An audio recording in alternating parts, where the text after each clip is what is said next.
부엌안.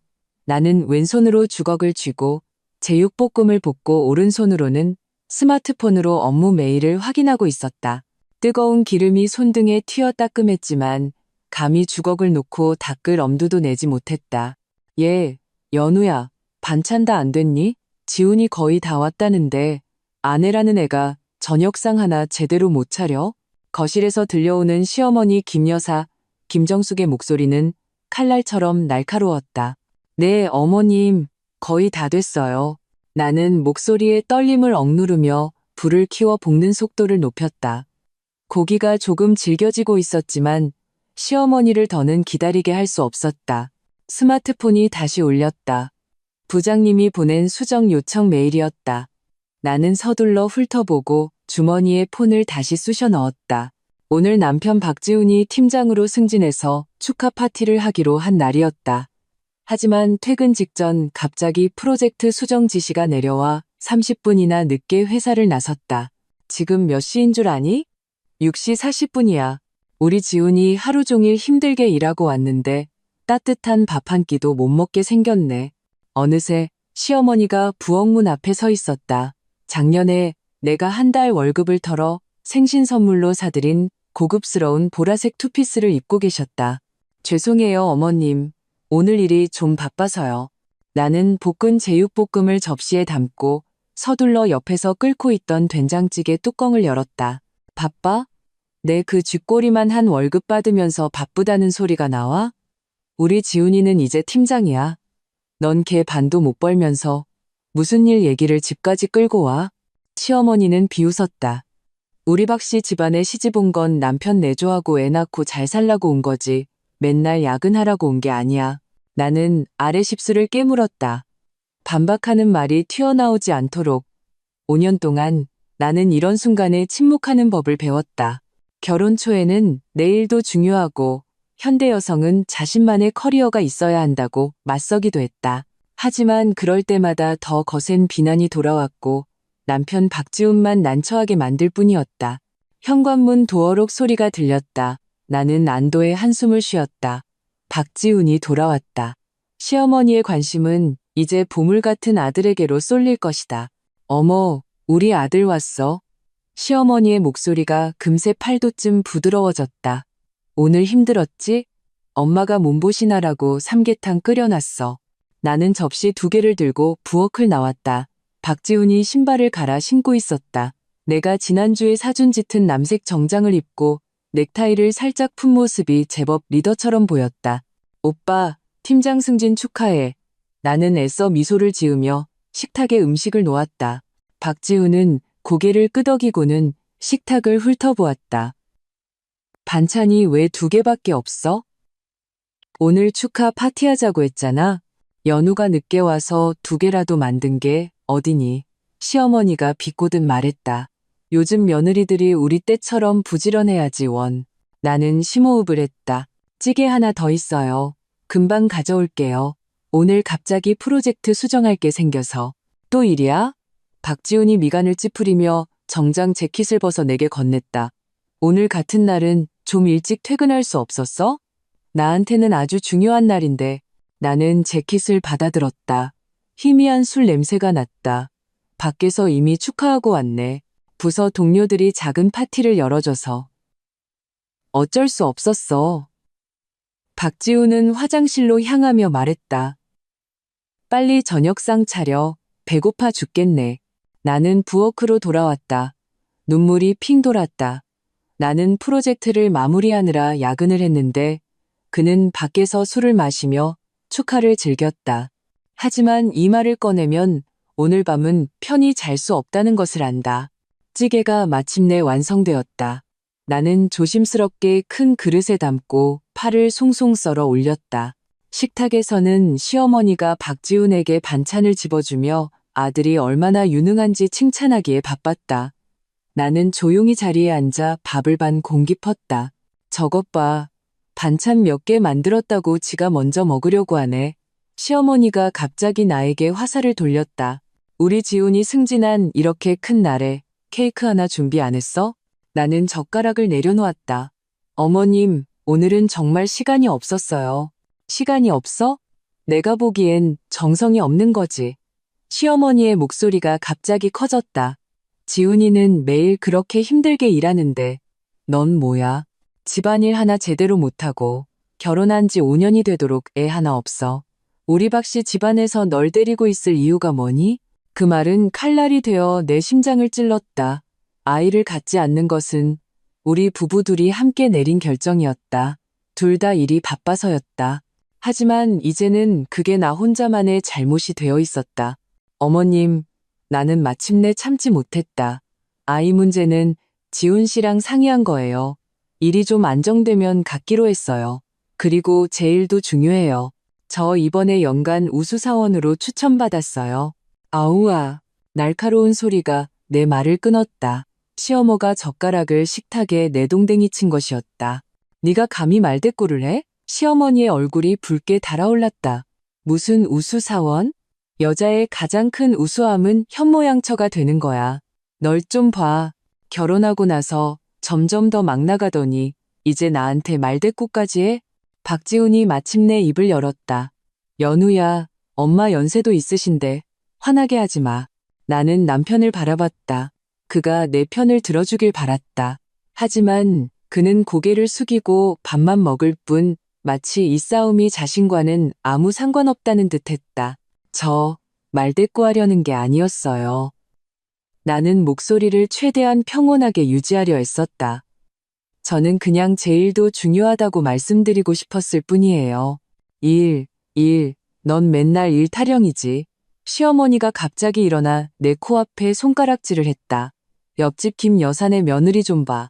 그 애는 회사 그만두고 집에서 애 키우면서 시어머니를 얼마나 잘 모시는지 알아? 넌 나 속 썩이는 거 말고 뭘 할 줄 아는데? 나는 현기증을 느꼈다. 지난 몇 년간의 서름이 파도처럼 밀려왔다. 나는 매일 출근 전 온 가족의 아침을 차렸고 퇴근 후에는 밤늦게까지 집안일을 했다. 주말에는 시어머니와 쇼핑을 가거나 박씨 집안 친척들을 대접해야 했다. 친구들과 만난 게 언제인지 기억조차 나지 않았다. 어머님, 내 목소리는 작았지만 단호했다. 저는 옆집 며느리가 아니에요. 저는 서연우예요.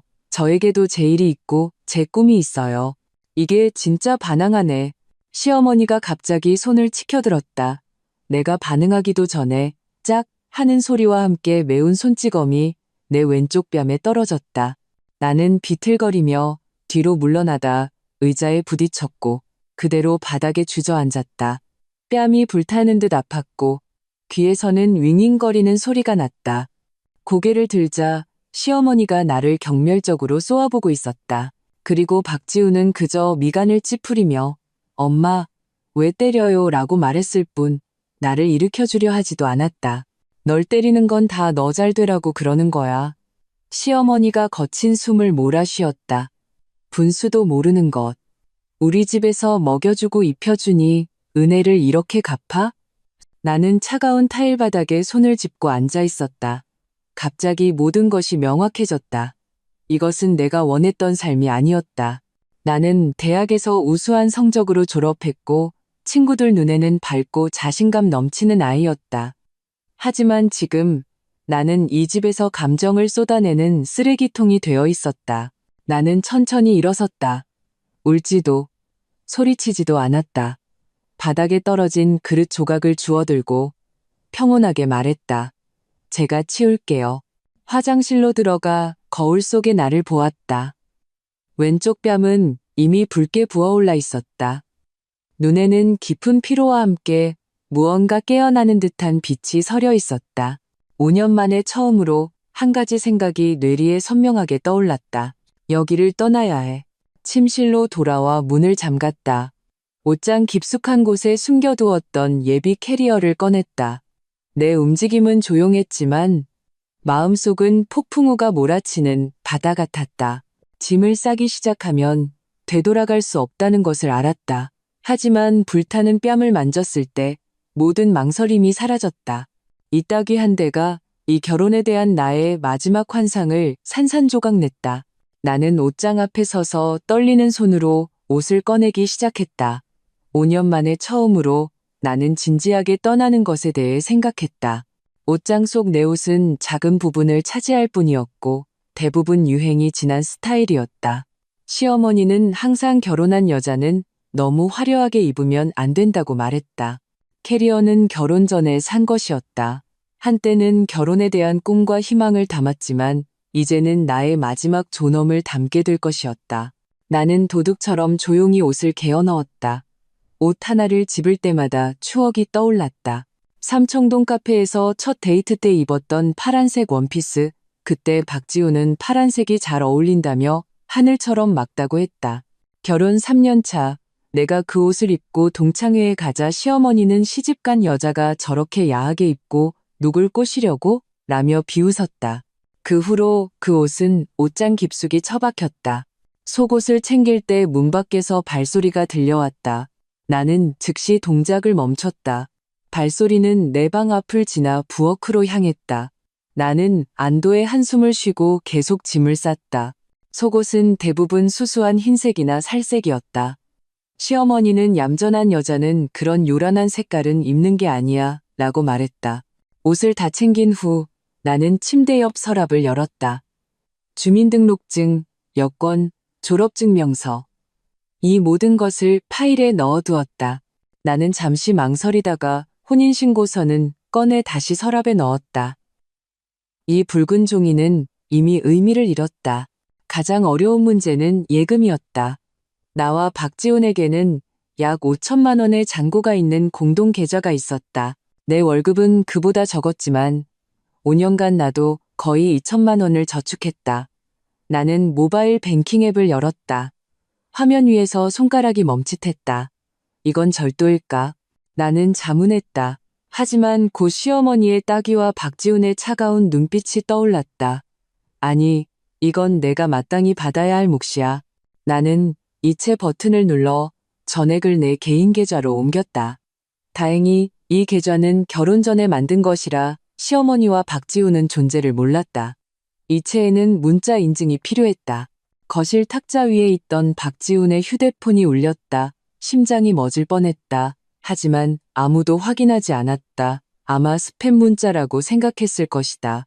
필요한 것들을 다 챙긴 후 나는 한때 집이라고 불렀던 이곳을 둘러보았다.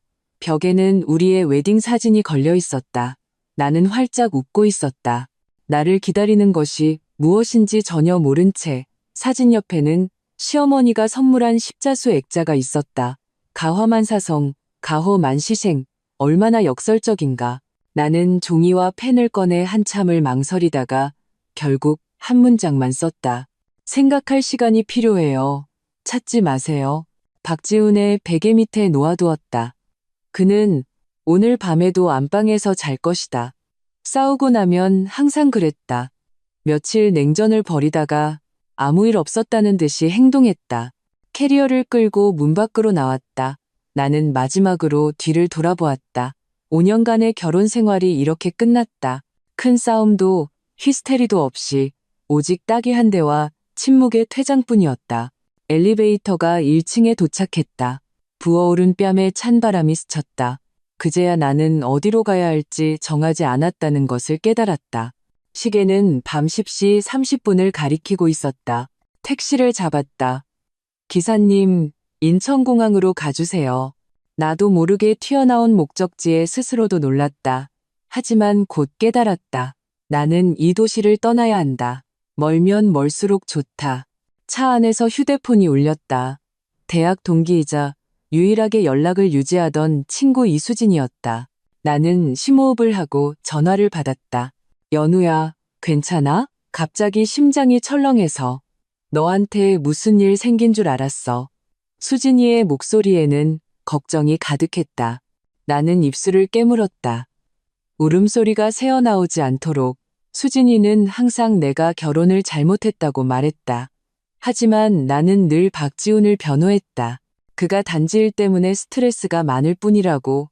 시어머니는 연세가 많으시니 이해해야 한다고. 나 박지훈 씨 집에서 나왔어. 말을 뱉고 나서야 이것이 현실임을 깨달았다. 나는 정말로 떠나왔다. 무슨 일이야? 너 지금 어디야? 수진이의 목소리가 급격히 긴장되었다. 시어머니가 내 뺨을 때렸어. 내일이 중요하다고 말했다는 이유로. 박지우는 그냥 옆에서 보고만 있었어. 내 목소리는 갈기갈기 찢어졌다. 지금 공항 가는 길이야. 어디로 가야 할지 모르겠어. 세상에, 그 늙은 여우가 드디어 손찌검을 했구나. 수진이가 이를 갈았다. 박지훈, 그 마마보이는 그냥 보고만 있었다고? 개자식, 연우야, 진작에 그 집에서 나왔어야 했어. 차창 밖에 네온사인이 흐릿하게 번졌다. 그제야 내가 눈물을 흘리고 있다는 것을 알았다. 5년 만에 처음으로 누군가가 내 편을 들어주었다. 나 어떻게 해야 할지 모르겠어. 나는 기사님이 들을까봐 작은 소리로 말했다. 들어봐. 일단 떠난 건 잘한 거야. 수진이가 냉정을 되찾았다. 갈 곳은 있어? 돈은 충분하고? 가져왔어. 예금 전부다. 이 말을 하며 약간의 죄책감을 느꼈지만 곧 당당해졌다. 원래 그 안에 내 돈도 있었는걸. 잘했어. 수진이가 오히려 웃었다. 양심의 가책 느끼지 마. 그 집안이 너한테 어떻게 했는지 알잖아. 넌 지금 안전한 곳에서 머물면서 다음 단계를 생각해야 해. 호텔 예약해 줄까? 아니, 이 도시를 떠나고 싶어. 멀면 멀수록 좋아. 알았어. 어디로 가든 정착하면 바로 연락해. 수진이가 잠시 말을 멈췄다. 연우야, 넌 정말 잘한 거야. 5년 전에 내가 널 그 결혼식장에서 끌고 나왔어야 했는데 전화를 끊자 공항에 불빛이 보였다. 나는 택시비를 내고 캐리어를 끌고 터미널로 들어갔다. 거대한 전광판에는 곧 출발할 항공편들이 표시되어 있었다. 부산, 광주, 제주, 한 가지 생각이 갑자기 나를 스쳤다. 나는 어디든 갈 수 있다. 시어머니의 잔소리도 박지훈의 냉담함도 끝없는 집안일과 책임도 없는 곳으로. 이 생각은 나를 두렵게도 흥분되게도 만들었다. 손님, 도움이 필요하신가요? 발권 카운터 직원이 걱정스럽게 나를 쳐다보았다. 내가 너무 오랫동안 서 있었다는 것을 깨달았다. 가장 가까운 시간대에 출발하는 비행편이 어디인가요?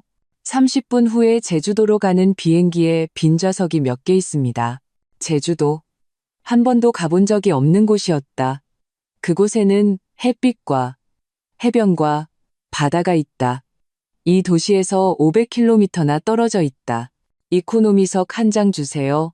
감사합니다. 탑승권을 받고 보안 검색대를 통과할 때 나는 현금을 많이 가져오지 않았다는 것을 깨달았다.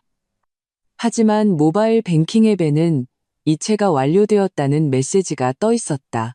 5천만 원. 이 돈은 내가 한동안 생활하기에 충분했다. 대합실에서 나는 얼음물을 사서 뺨에 댔다. 붓기는 좀 가라앉았지만 손자국은 여전히 선명했다. 옆에 앉은 할머니 한 분이 걱정스럽게 물었다. 아가씨, 괜찮아요? 네, 괜찮아요. 감사합니다. 나는 애써 웃었다. 낯선 사람의 관심에 코끝이 찡했다. 탑승 안내 방송이 울렸다. 나는 사람들을 따라 탑승구로 향했다. 휴대폰이 다시 울렸다. 이번에는 박지훈이었다. 화면에 남편이라는 두 글자를 보자 역겨움이 치밀었다. 나는 전화를 끊고 전원을 껐다. 비행기가 이륙할 때 심장이 두동강 나는 것 같았다. 한쪽은 떠나는 것에 대한 해방감을, 다른 한쪽은 내가 너무 충동적이었는지 자문했다.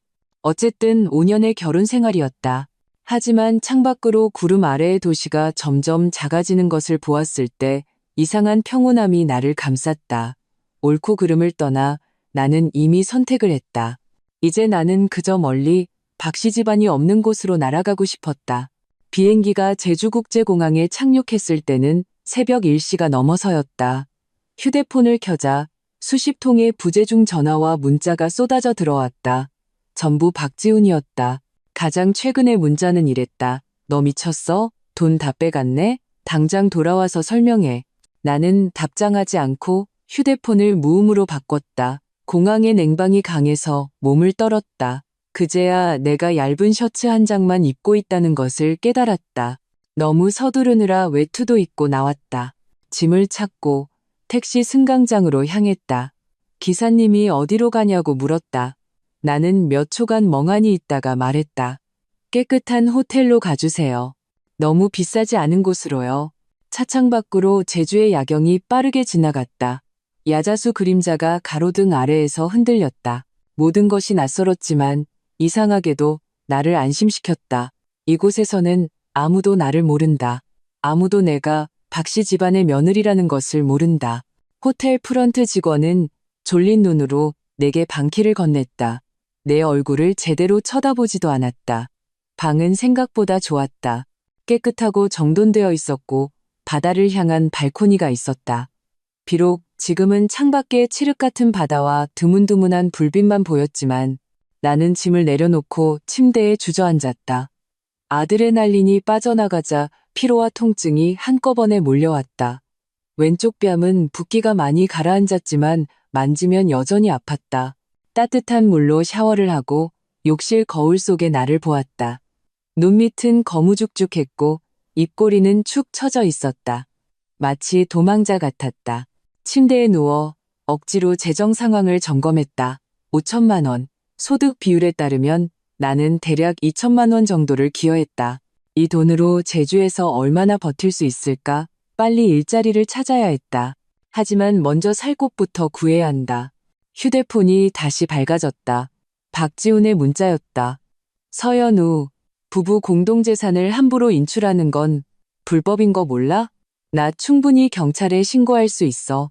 심장이 쿵 내려앉았다. 그의 말이 맞았다. 이것은 분명 부부 공동재산이었다.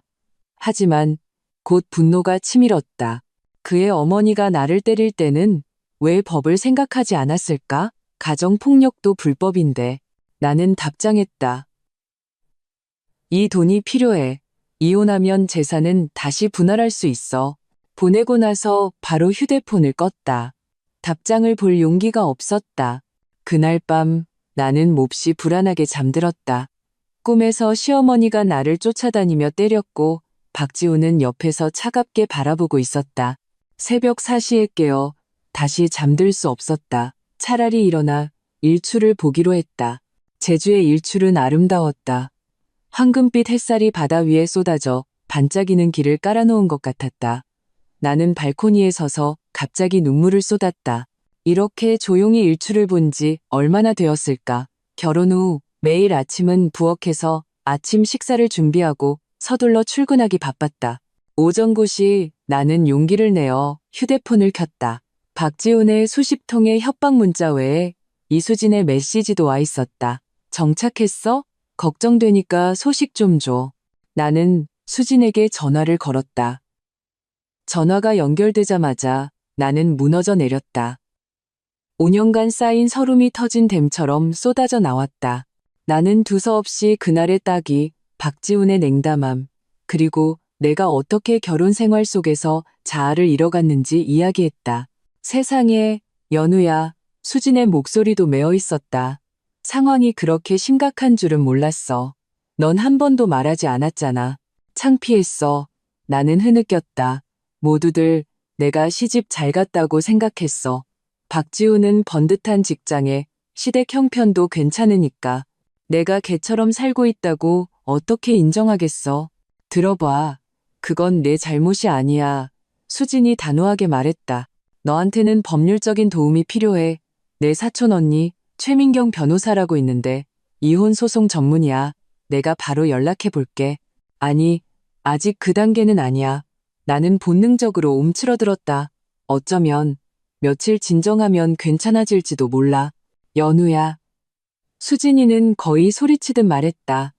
그 여자가 널 때렸어. 박지훈 앞에서. 이건 이미 가정폭력이야. 너 아직도 그 지옥으로 돌아가고 싶어? 그녀의 말은 내 머리에 찬물을 끼얹는 것 같았다. 그래, 나는 왜 첫 반응이 돌아가는 것이었을까? 그 따귀 한 대가 아직도 부족했단 말인가? 나도 모르겠어. 일단 너무 많이 생각하지 마. 수진이가 목소리를 낮췄다. 민경 언니 사람 좋아. 그냥 상담만 받아보는 셈쳐. 너 제주도에 있지? 언니 동기가 거기서 로펌한다고 했어. 재산 문제 봐줄 수 있을 거야. 전화를 끊은 후 나는 세수를 하고 밖으로 나가보기로 했다. 호텔 근처에 카페가 있었다. 나는 라떼 한 잔과 샌드위치를 시켰다. 그제야 내가 거의 24시간 동안 제대로 된 식사를 하지 못했다는 것을 깨달았다. 카페 유리창에 내 모습이 비쳤다. 초췌하고 겁에 질려 있었다.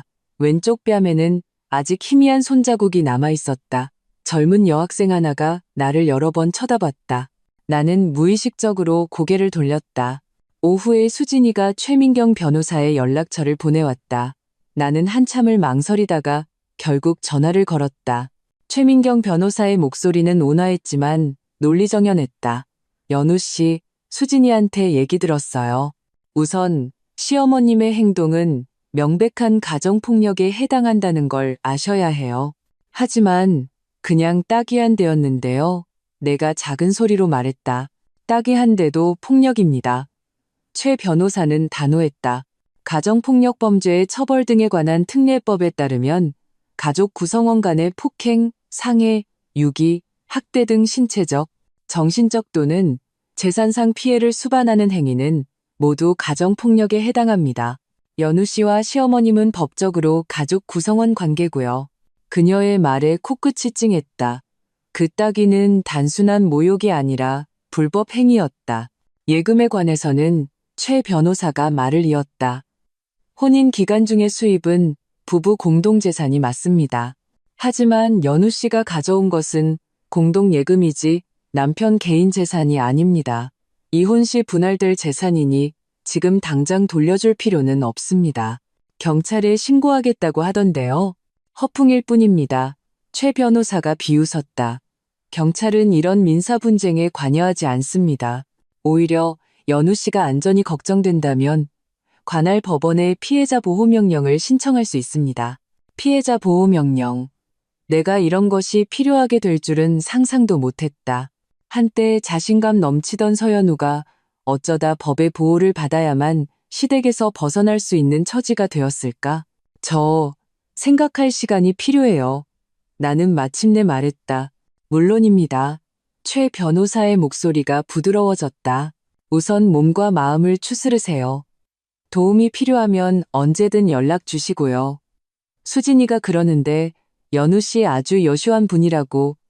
대학 때 총학생회장이었다면서요. 네, 나는 잠시 멍해졌다. 총학생회장, 그것은 마치 전생의 일 같았다. 결혼 후 5년 동안 나는 점점 더 위축되고 큰 소리 한 번 내지 못하는 며느리가 되어갔다. 기억하세요. 당신은 여전히 그 여슈한 서연우입니다. 최 변호사는 내 생각을 꿰뚫어 본 듯 말했다. 누구네 며느리도 누구의 아내도 아닌 바로 당신 자신입니다. 전화를 끊고 나는 바닷가로 걸어갔다. 짭짤한 바닷바람이 얼굴에 불어오며 약간의 통증을 앗아갔다. 최 변호사의 말이 머릿속에서 맴돌았다. 당신은 바로 당신 자신입니다. 얼마나 오랫동안 나는 나 자신으로 살지 못했던가. 결혼식 날 엄마는 내 손을 잡고 말했다. 시집 가면 시부모님께 효도하고 남편 잘 섬겨야 한다. 아무도 내게 나 자신을 잘 돌봐야 한다고 말해주지 않았다. 저녁에 호텔로 돌아오니 휴대폰이 다시 울렸다. 이번에는 시어머니였다. 나는 그녀의 날카로운 목소리를 상상할 수 있었다. 은혜도 모르는 것. 우리 박씨 집안이 너한테 뭘 잘못했는데? 나는 받지 않았다. 몇 분 후 문자가 왔다. 서연우, 똑바로 설명해. 지훈이가 너 때문에 하루 종일 출근도 못했어. 걔 이제 막 팀장 된 거 몰라? 너 그렇게 이기적이야? 이기적이라는 단어가 나를 찔렀다. 5년 동안 나는 거의 모든 것을 포기했다. 좋아하던 책, 영화, 주말의 전시회, 친구들과의 모임, 모든 것을 좋은 며느리가 되기 위해 버렸다.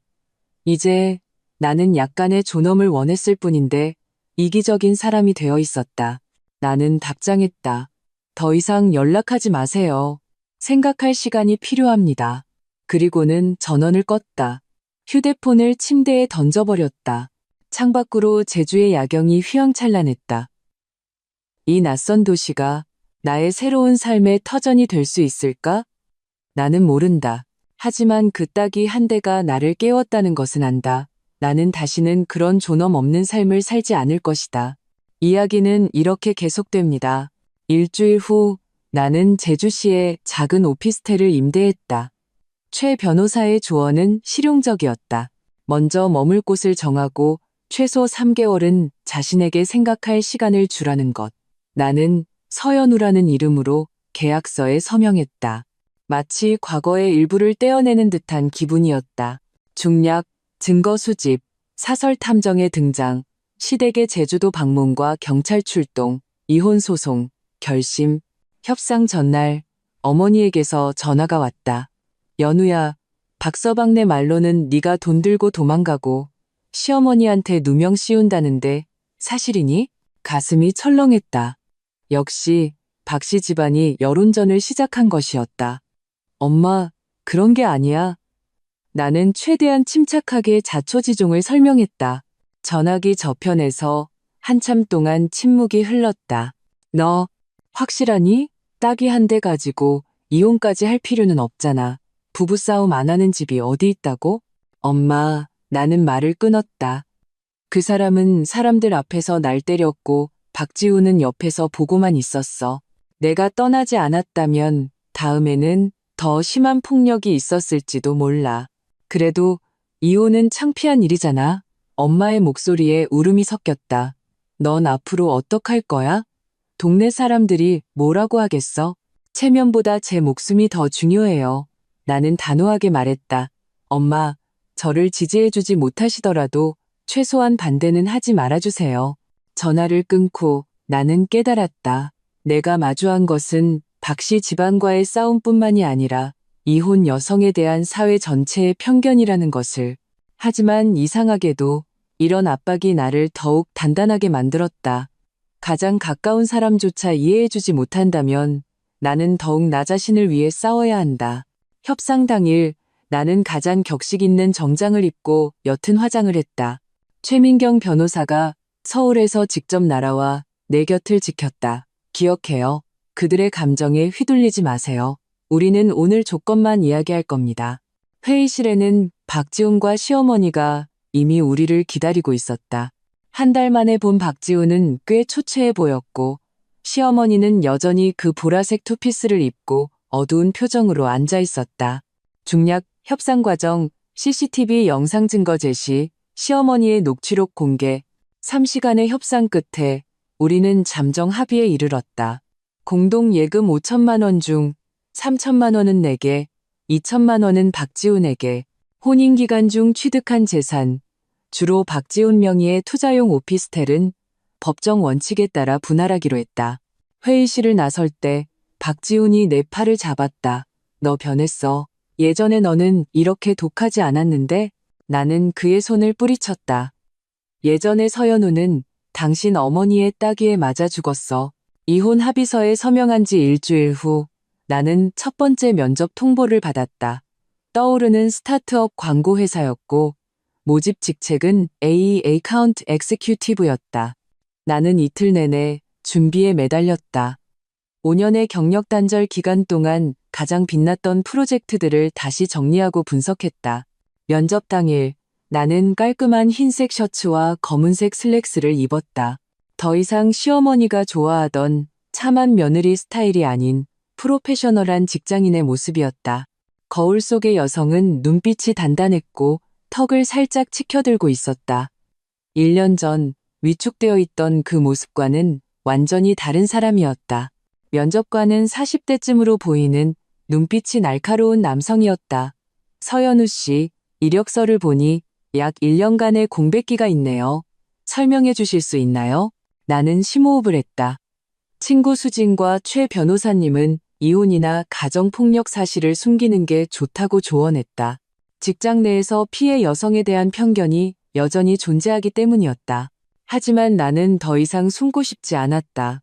그 시간 동안 저는 불행했던 결혼 생활을 정리했습니다. 나는 담담하게 말했다. 저는 가정폭력의 생존자이며 현재 이혼 소송을 마무리하는 단계에 있습니다. 회의실 안이 갑자기 조용해졌다. 3명의 면접관은 서로 눈빛을 교환했다. 나는 긴장으로 손바닥에 땀이 찼지만 억지로 그들의 시선을 피하지 않았다. 그런 일을 겪으셨다니 유감입니다. 마침내 여성 면접관이 입을 열었다. 정말 힘드셨겠어요. 동정을 받을 줄은 몰랐다. 네, 하지만 그 경험은 저를 더 강하게 만들었습니다. 직장에서 마주할 어려움은 그에 비하면 훨씬 수월하게 대처할 수 있다고 자신합니다. 예상외로 나의 솔직함은 그들의 존중을 얻은 듯했다. 면접이 끝난 후 인사팀 직원은 조용히 내게 여성 긴급 전화 1366 연락처를 건네며 회사에 여성 직원을 지원하는 프로그램이 있다고 귀띔해 주었다. 이틀 후 나는 합격 통지를 받았다. 신입 A 직급이었고 급여가 높지는 않았지만 제주에서 생활하기에는 충분했다. 무엇보다 이것은 내 삶을 재건하는 첫걸음이었다. 입사 서류를 준비하던 중 최 변호사님에게서 긴급한 전화가 왔다. 연우 씨, 박지훈 씨 어머니가 친척들 사이에 헛소문을 퍼뜨리고 있어요. 연우 씨가 직장 동료와 바람나서 집을 나갔고 집안 돈을 전부 훔쳐갔다고요. 뭐라고요? 나는 기가 막혀 온몸이 떨렸다. 어떻게 그렇게 흑백을 전도할 수 있을까? 더 심각한 건 최 변호사님의 목소리가 무거워졌다. 언론에 제보했을 가능성이 있어요. 기자라고 자칭하는 사람이 제 사무실에 전화해서 며느리 갯돈 잠적 사건에 대해 묻더군요. 언론, 눈앞이 캄캄해졌다. 만약 이게 기사화된다면 새로운 직장 생활에 영향을 미치는 것은 물론이고 사회적으로 매장당할 수도 있었다. 어떻게 해야 하죠? 선수를 쳐야 합니다. 최 변호사님이 단호하게 말했다. 그들이 이를 키우고 싶다면 우리는 더 큰 목소리로 진실을 외쳐야 합니다. 인터뷰에 응할 의향이 있나요? 가정폭력 생존자의 신분으로요. 나는 침묵했다. 가장 고통스러운 경험을 대중 앞에 공개하고 낯선 사람들의 평가를 받아야 한다는 의미였다. 하지만 다시 생각해보니 침묵이야말로 가해자들이 가장 바라는 것이 아니던가. 네, 하겠습니다.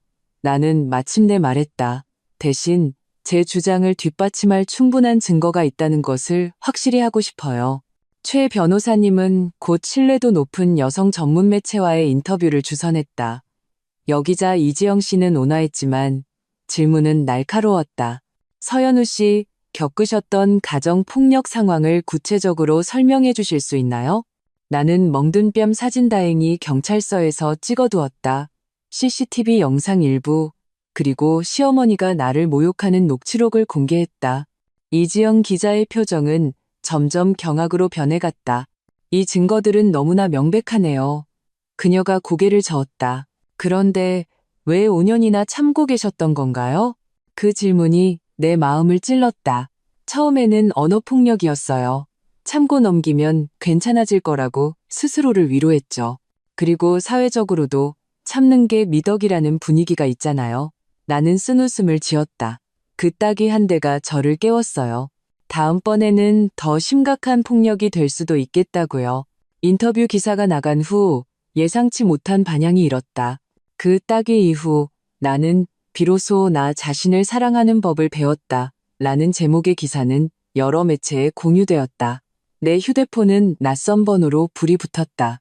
지지하는 사람도 있었지만 여자가 참을성이 없다고 욕하는 사람도 있었다. 가장 놀라웠던 것은 새로 입사한 회사의 대표님이 직접 전화를 걸어온 것이었다. 서연우 씨, 기사 봤습니다. 회사 임원진 회의 결과 연우 씨를 전적으로 지지하기로 결정했습니다. 법률적이든 다른 도움이 필요하면 언제든 말씀하세요. 나는 전화기를 붙들고 감동해서 말을 잇지 못했다.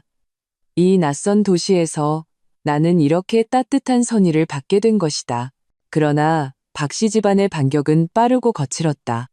이틀 후 가정폭력 라쇼몽, 시어머니가 본 며느리라는 제목의 기사가 한 포털 사이트에 실렸다. 기사 속에서 시어머니 김 여사는 눈물로 내가 얼마나 불효하고 가정을 돌보지 않았는지 호소했으며 심지어 내가 남자 동료와 부적절한 관계였다고 암시했다. 가장 악랄했던 것은 그 따귀는 내가 먼저 어른을 밀쳤기 때문이라고 주장한 부분이었다. 기사 밑에 댓글창은 아수라장이었다. 많은 사람들이 내 동기를 의심하기 시작했고 나를 페미니스트라거나 관종이라고 비난했다. 심지어 내 신상을 털어 회사 공식 SNS에 나를 해고하라는 댓글을 달기도 했다. 나는 오피스텔 소파에 웅크리고 앉아 기계적으로 악플들을 읽어내려갔다. 가슴에 큰 돌덩이가 얹힌 것 같았다. 최 변호사님은 계속 전화를 걸었지만 나는 받을 기운이 없었다. 수진이는 악플러들은 아무것도 몰라 신경 쓰지 말라는 메시지를 수십 개 보냈다. 하지만 가장 아픈 칼날은 어머니에게서 날아왔다. 어머니는 가족 단톡방에 요즘 여자들은 왜 이렇게 참을성이 없는가라는 제목의 칼럼을 공유하며 네가 저지른 꼴 좀 봐라. 온 집안이 망신이다라고 나를 질책했다. 나는 휴대폰을 끄고 발코니로 나갔다. 5월의 제주는 이미 후텁지근했다. 땀과 눈물이 뒤섞여 뺨을 타고 흘렀다. 나는 내 결정을 의심하기 시작했다. 어쩌면 참고 사는 게 맞았을지도 모른다. 그 딱이 한 대가 정말 별일 아니었을지도 모른다. 수많은 여자들이 다 그렇게 살지 않는가. 그때 초인종이 울렸다. 현관문 렌즈로 보니 낯선 남자가 서 있었다. 30대 중후반으로 보였고 캐주얼한 정장 차림에 해바라기 한 다발을 들고 있었다. 누구세요? 나는 경계하며 문을 열지 않았다. 서연우 씨, 안녕하세요. 저는 강태준입니다. 연우 씨가 새로 입사한 부서의 팀장입니다. 남자는 한 걸음 뒤로 물러서며 내가 자신의 모습을 잘 볼 수 있게 했다. 회사에서 혹시 도움이 필요할까 싶어 와보라고 하셨습니다. 나는 잠시 망설이다가 문을 열었다. 강태준 팀장은 꽃다발을 건넸다. 동료들의 작은 마음입니다. 모두 연우 씨의 용기에 감탄하고 있어요. 나는 꽃을 받아들고 무슨 말을 해야 할지 몰랐다. 그는 억지로 들어오려 하지 않고 문 앞에 서서 말했다. 사이버 불링은 끔찍한 일입니다. 하지만 기억하세요. 그 악플러들은 진실을 전혀 모릅니다. 회사는 연우 씨를 전적으로 지지합니다. 홍보팀의 도움이 필요하면 저희에게 인맥이 있습니다. 왜요? 나는 마침내 목이 쉰 소리로 입을 열었다. 왜 저를 도와주시는 거죠? 저는 이제 막 입사했고 아직 일도 시작 안 했는데요. 모든 여성은 폭력으로부터 자유로울 권리가 있으니까요. 강 팀장의 표정은 진지했다. 그리고 저희 대표님, 여동생분도 가정폭력 피해자셨습니다. 대표님께서 이 문제를 매우 중요하게 생각하십니다. 그랬구나. 나는 쓴웃음을 지었다. 직접 겪어본 사람만이 그 고통을 진정으로 이해할 수 있는 것이다. 강 팀장은 명함을 남기고 떠났다. 하지만 그 해바라기는 한 줄기 햇살처럼 나의 잿빛 세계를 비추었다. 나는 휴대폰을 켜고 최 변호사님에게 전화를 걸었다. 연우 씨, 천만다행이네요. 최 변호사님은 안도하는 듯했다. 경찰에 실종 신고할 뻔했어요. 들어요. 그 악플러들은 중요하지 않아요. 중요한 건 법이 우리 편이라는 겁니다. 법원에서 우리의 반소를 접수했고 다음 주 월요일에 첫 재판이 열립니다. 하지만 그 소문들은요. 우리에게는 증거가 있습니다. 최 변호사님은 단호했다. 그리고 제가 몇몇 주류 언론사와 접촉했습니다. 사건의 전모를 다루는 심층 보도를 하고 싶어 합니다. 이 여론전 우리가 지지 않을 겁니다. 최 변호사님의 제안에 따라 나는 소셜미디어에 짧은 입장문을 올렸다. 관심 가져주신 모든 분께 감사드립니다. 최근 온라인상의 여러 이야기에 대해 저는 진실은 빛을 두려워하지 않는다고 말씀드리고 싶습니다. 모든 증거는 법정에 제출되었으며 법이 공정한 판결을 내려줄 것이라 믿습니다. 그때까지 모든 당사자, 특히 제 가족과 동료들의 사생활을 존중해 주시길 부탁드립니다. 서연우 올림. 입장문이 나간 후 예상외로 수많은 지지와 공유를 얻었다.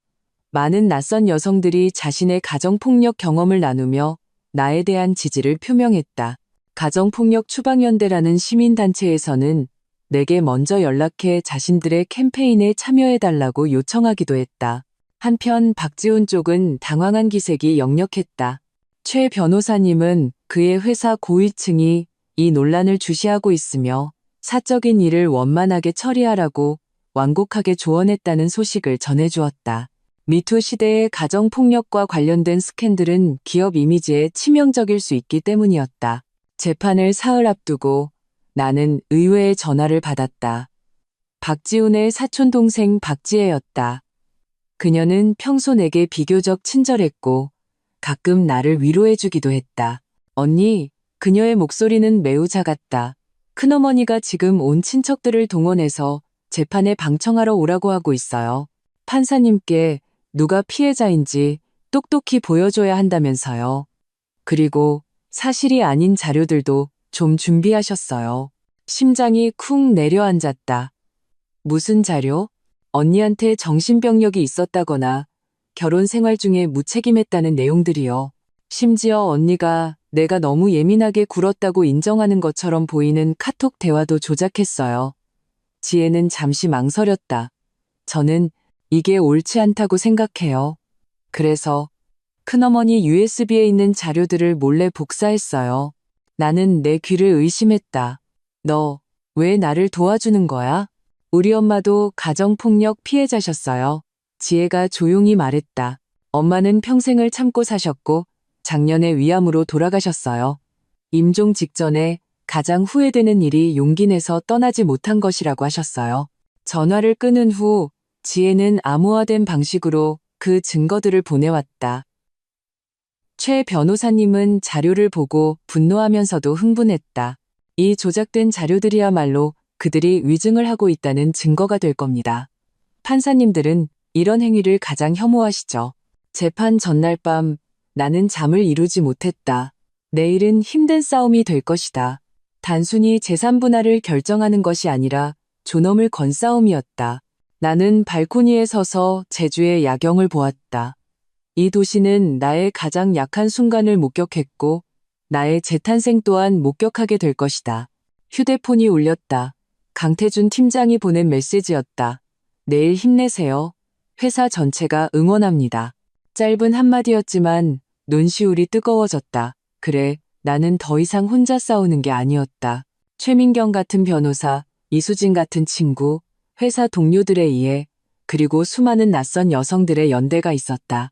그 따귀는 내 결혼 생활을 산산조각 냈지만 잠자고 있던 나의 용기를 깨웠다. 내일 법정에서 봅시다. 나는 새로 이사한 집 발코니에 서서 수평선 위로 떠오르는 아침 해를 바라보고 있었다. 방 2개짜리 이 작은 아파트는 이혼 시 분할받은 돈으로 마련한 내 첫 집이었다. 크지는 않았지만 온전히 나만의 공간이었다. 발코니에는 몇 개의 화분이 아침 햇살 속에서 잎사귀를 뻗고 있었다. 휴대폰 알람이 울렸다. 오늘이 특별한 날임을 알려주었다. 내가 회사 마케팅 부서의 차장으로 승진하는 발령이 공식적으로 나는 날이었다. 화장대 위에는 오늘 저녁 축하 파티 초대장이 놓여 있었다. 동료들은 나를 위해 깜짝 파티를 준비했다고 했다. 세수를 하며 거울 속의 나를 자세히 들여다보았다. 30살의 여자.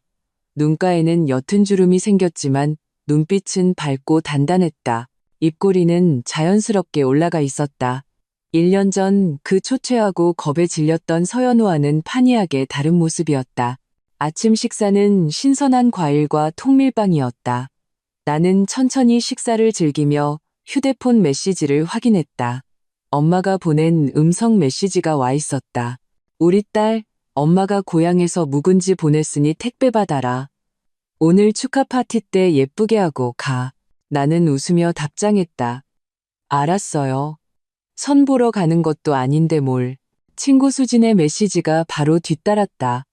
서 차장님, 오늘 밤 그 빨간 드레스 입은 거 꼭 봐야겠어. 강 팀장님 눈에서 하트 뿅뿅 나올걸? 내 얼굴이 까닭없이 뜨거워졌다. 지난 반년 동안 나와 강태준 팀장님은 확실히 가까워졌다. 업무상 마시는 커피에서 주말 등산으로, 프로젝트 논의에서 일상 공유로. 하지만 우리는 시종 미묘한 거리를 유지했다. 누구도 그 선을 넘지 않았다. 어쩌면 우리 둘 다 과거의 상처를 안고 있어서 섣불리 시작하기를 조심스러워하는 것일지도 모른다. 혹은 지금의 이 편안한 관계를 깨뜨리고 싶지 않은 모험을 피하는 것일지도. 회사에 도착하자 프런트의 직원이 비밀스럽게 선물 상자 하나를 건넸다. 차장님, 오늘 아침에 배달된 거예요. 상자 안에는 섬세하는 목걸이가 들어있었다. 펜던트는 작은 해바라기 모양이었다. 보낸 사람 이름은 없었지만 카드에는 한 줄의 글씨가 적혀 있었다. 언제나 햇살을 향하기를. 나는 펜던트를 만지작거리며 심장이 두근거리는 것을 느꼈다. 태준 씨? 이 목걸이는 명백히 회사에서 보낸 것이 아니었다. 너무나 사적이었다. 오늘 밤 축하 파티에 이 목걸이를 하고 가도 될까? 이것은 어떤 신호일까? 차장님, 오전 회의 시작해야 합니다. 비서의 목소리가 내 상념을 깨뜨렸다. 오전 회의 후 대표님이 나를 사무실로 불렀다. 서류안부를 건네며 말했다.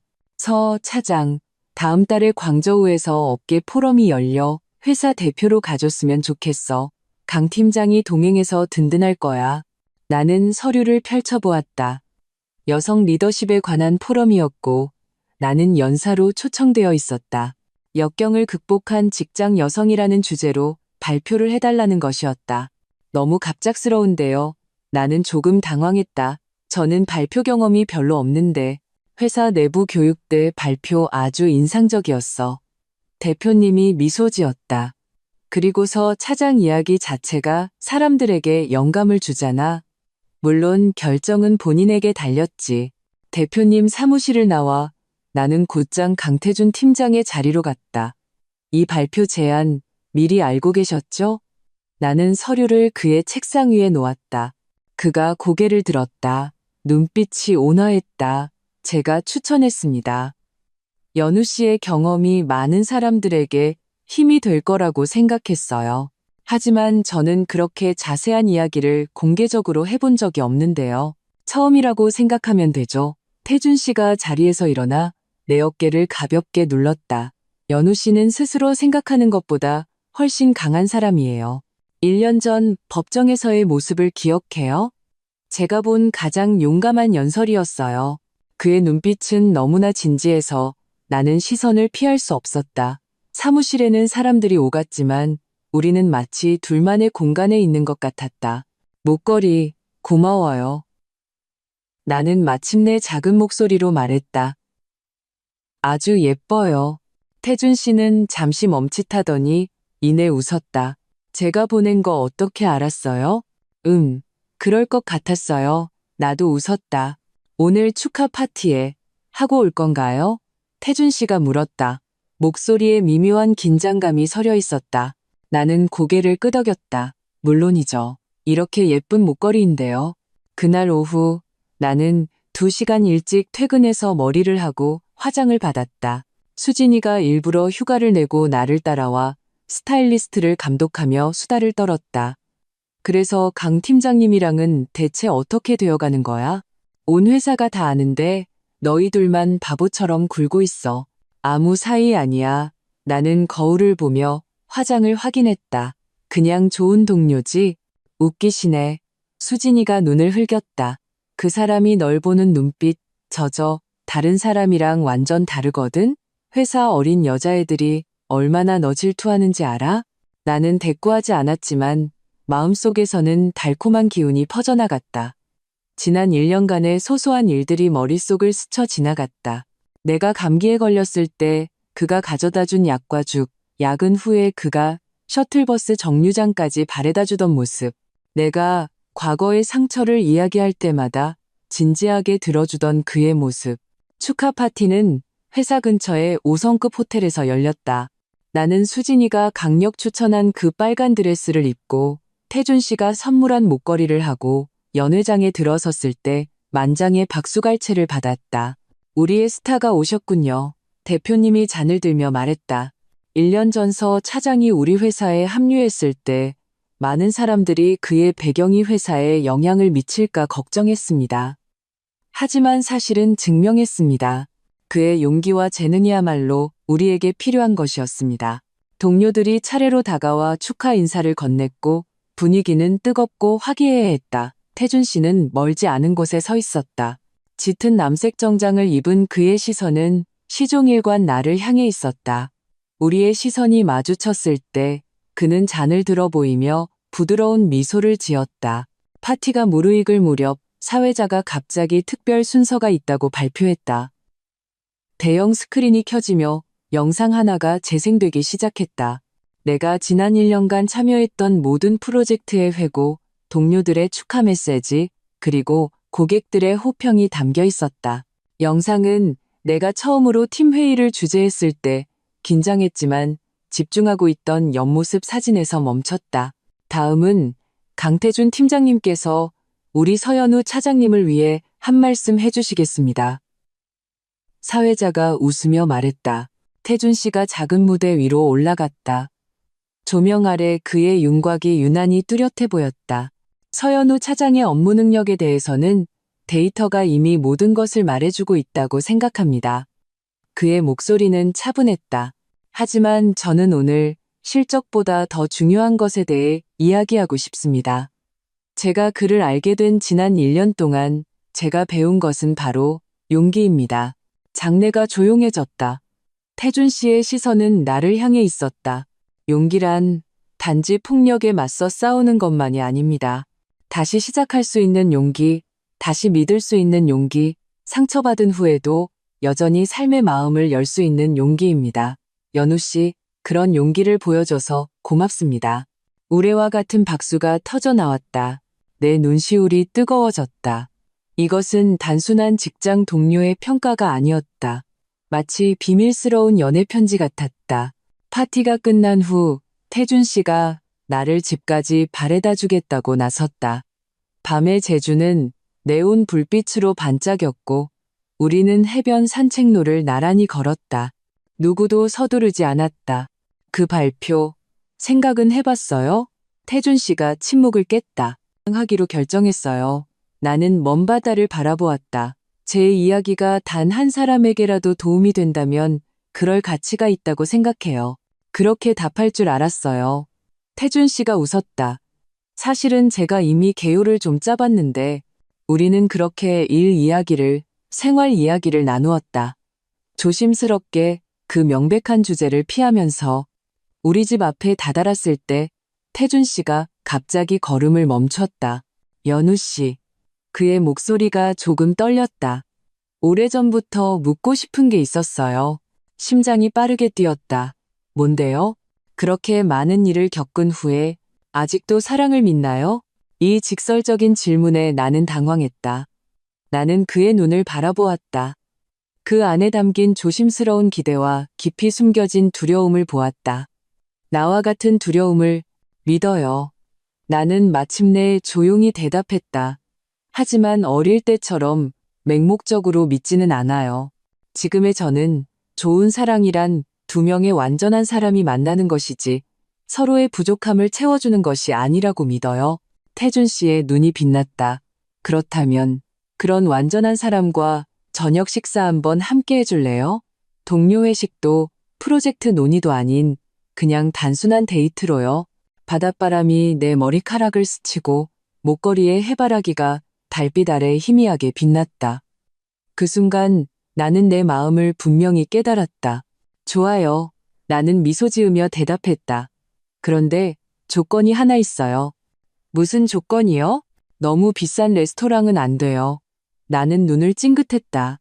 저 이제 주택담보대출 갚아야 하는 사람이거든요. 태준 씨가 크게 웃었다. 웃음소리가 바닷바람에 흩날렸다. 그가 내 손을 가볍게 잡았다. 명심하겠습니다, 서 차장님. 집에 올라온 후 나는 발코니에 서서 그의 모습이 밤속으로 사라지는 것을 지켜보았다. 휴대폰이 울렸다. 수진이의 메시지였다. 어떻게 됐어? 어떻게 됐어? 진전 있어? 나는 답장했다. 광저우 포럼 다녀와서 새로운 소식이 있을지도 몰라. 휴대폰을 내려놓고 나는 밤 공기를 깊이 들이마셨다.